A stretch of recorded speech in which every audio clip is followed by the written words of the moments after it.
Ni birigiceni ya kuhitana na uthondeki na wendia wa njohi cia ibango mwena wa Naivasha iratongoretwo ni kamishna wa mwena Isaac Masinde thutha wa gukunyirwo ni muingi iguru rigi uthondeki wa njohi ya chang'a nyumba-ini imwe ndurio koretwo githii na mbere kwa ihinda inene. Tumepata pombe hapa zaidi ya pombe lita 600 ya kangara, over 600 liters of kangara. Matuura umeona ndio hiyo, tumemwaka ingine huko, na pia tumepata chang'a. Pia chang'a ile ambayo imepikwa tumepata kiasi ya 60 liters, 120 liters ambayo tumepata.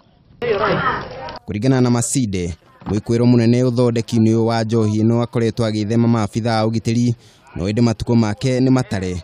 Murugamo runyititwo mbaru ni komanda wa borithi cia Wathani wa matuura mwena John Mukunya.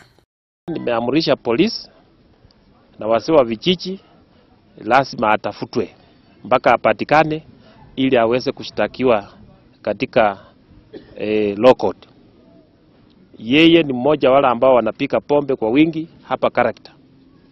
Kuna wapikaji wengine wanne ambao wamepaki, na mimi nataka niseme kwamba kutoka siku ya leo vile tumekubaliana na viongozi, hakuna mtu tutakubali tena kupika pombe sehemu hii ya karagita na Naivasha yote na Kenya mzima. Tutamaliza hii pombe, tutamaliza hii bangi, tutashika wale watu wanafanya hii uhalifu na tuwapeleke kotini.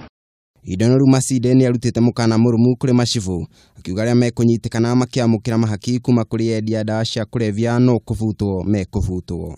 Masinde augite birigiceni ta ino no iguthii na mbere gutigira wendia wa dawa cia kulevya no ahuka kaimana mwena uyu. Handu-ini ha Kameme TV ni Njeta Kariuki wa Wachira.